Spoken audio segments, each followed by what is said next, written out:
for the no video yesterday, guys. I just really needed a mental health day to keep sane, but we're jumping right back into it with a versus video today. We have Geralt of Rivia versus Lan Mandragoran. I know a lot of people wanted to see these two go at it in the bracket, but unfortunately Lan was beat out by Drizzt before he could get to the point where he'd face Geralt. So now we're going to go back through and do some of the highlight fights that we all wanted to see that just didn't quite happen. So getting straight into it, we're jumping off with the categories. You all know what they are, but let's go ahead and jump into them. We have origin, development, role, interest for the reader, relationships, personality, and the tiebreaker that only matters if it comes down to it, who would win in a fight. If you missed the update video where I changed the system, that's your own damn fault. So starting with origin, these two both have fantastic origins. I actually really dig Geralt's more vague one. I think it builds him as a character overall quite a bit. Not knowing exactly where this guy's story started to me was a really nice choice because it makes his more robotic accusations, the people saying he's so emotionless, maybe seem real, maybe seem like they have some validity. But you turn around and you look at Lan and his origin in this epic kingdom that once maybe stood on his shoulders, this weight that is constantly pressing down on him, death lighter than a feather, duty heavier than a mountain. You really have to respect the level of just presence it brings for Lan to have this origin. So while I think Geralt's certainly serves a purpose, it's still really lacking in a few ways, while Lan's is there, and I think it builds just as much purpose for Lan and his character. So for that reason, and that reason really alone, the first point here goes to Lan Mandragoran.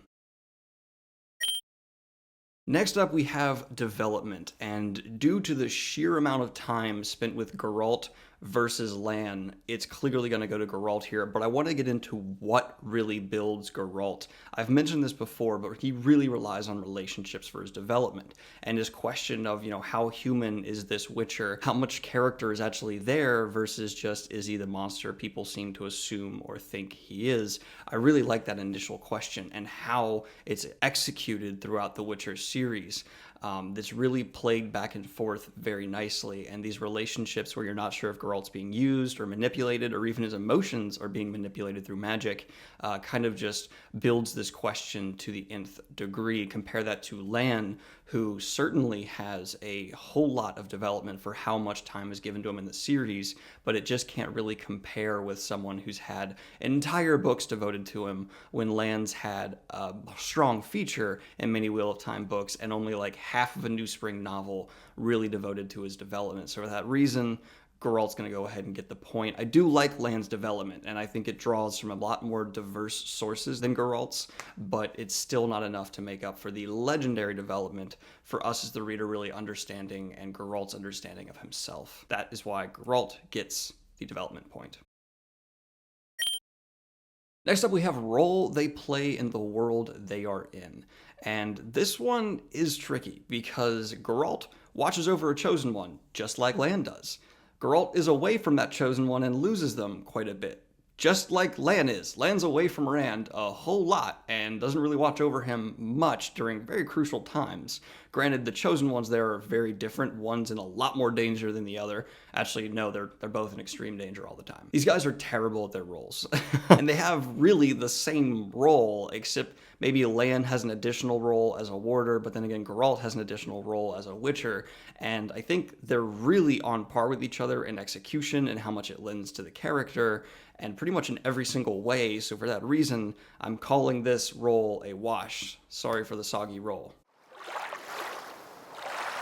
And now we have interest for the reader. Lan's interest for being a more side character is fantastic. I think everyone who reads Wheel of Time would put Lan in their top 15, 20 characters easily. He is great to follow. That being said, it's really not standing up to Geralt much, because once again, Geralt has so much more time to build this interest. He is such a huge force for this series to build on, that I kind of have to by default give him the point. That being said, if Lan had as much time as Geralt does to really bond with the reader, develop and build, I might have gone ahead and given this point to Lan, but with Geralt's more time devoted to him and the real just incredible level of interest that is there for him, it's astounding how much the Witcher series really lays on his shoulders comfortably. Even following other people, you want Geralt involved in every single storyline, and it's impressive that this character can build so much interest in the reader. That is rare. I would say Geralt is more interesting on his own than pretty much any Wheel of Time character, and that is saying a lot. So for that reason, Geralt's going to take the point. And now we have relationships. This is probably the most important point in this fight because both of these guys are insane with their relationship development. I love Lan's very subtle but incredibly respectful relationship that he builds with Rand. It's one of mutual admiration that slowly builds. And while Lan kind of sits as a father figure to Rand, at the same time, Rand develops into a position where they almost see each other as equals. It's an incredible evolution to watch, and I really enjoy that. And that's not even mentioning Lan's love interest with Nynaeve, which, while Nynaeve is certainly not one of my favorite characters, I do think she's good. The relationship between the two is one I didn't think readers could call coming, but it really works. For some reason, these two's chemistry is fantastic. Having this really strong woman next to this really strong man and how they balance each other out and respect each other, it's beautiful. Once again, falling back in a comparison with Geralt, it's not even fair because this dude's entire storyline revolves around his relationships with people like Yennefer and Dandelion. He is developing through how these people perceive and interact with him. There's nothing more important in the Witcher story. And the author, I will say, did a 10 out of 10 execution with relationships in Geralt. It's something that I think every author should strive to reach in terms of realism and not telling the reader too much, letting us infer about relationships through dialogue, because I'm really tired of authors doing that. And the author of Witcher never did. It was more about letting you as the reader be smart enough to fill it in, which was the perfect choice. So for that reason, Geralt takes the point.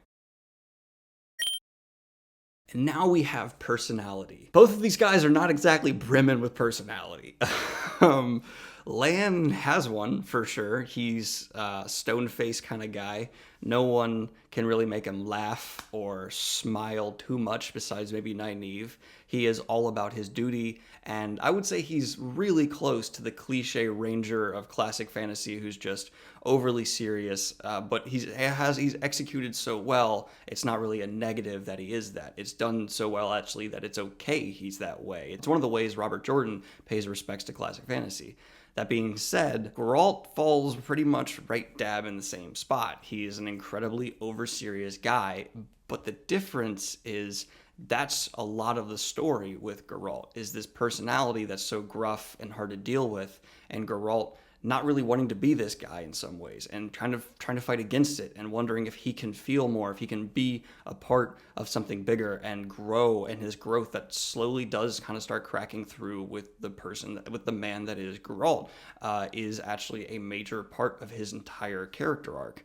And so, yes, Lan as well has his moments where softer sides show through, and his personality lets you kind of really care about him more and more. Geralt's has that more so, to the point where you're actually seeing something underneath besides this very jaded, hardworking killer, to a man who wants to maybe strive for something more, who really cares about the people around him. And while both of these guys do have these exact same kind of arcs going, I just think Geralt's is a little more fleshed out. And so for that reason, Geralt also takes the personality point.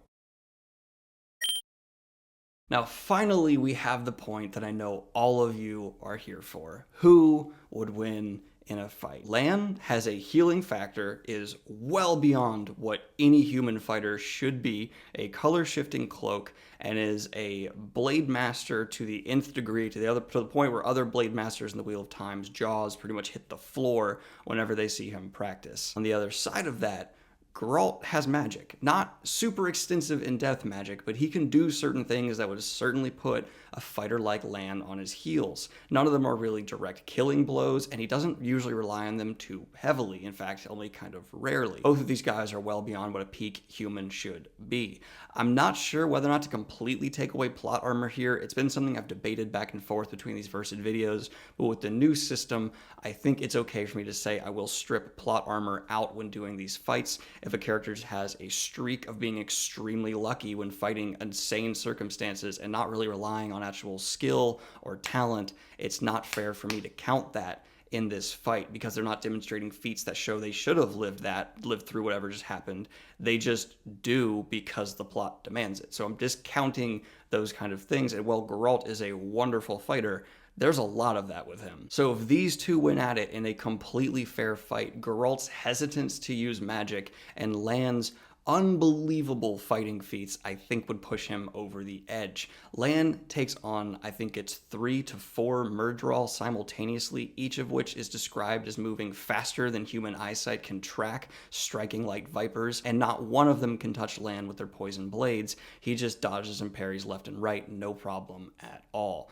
That to me is a insane level of speed, something on par with, or maybe exceeding, we would see Captain America having. Geralt, on the other hand, he's really good and tough, but he's never shown speed like that. And when it comes to swords, speed is what matters most. That's why fencing overtook broadsword as the best way of combat. It doesn't matter if the guy's swinging something really big, really hard. If you can slip a blade into him before he reaches you, it's over. That's the realistic way sword combat happens. And with that being said, Lan would take this, I think, 7 to 8 times out of 10. He outclasses nearly every other sword fighter when it comes to fantasy. I even saw a Reddit thing a while back where it was who's the best swordsman in fantasy, and Lan was the #1 choice by a huge margin.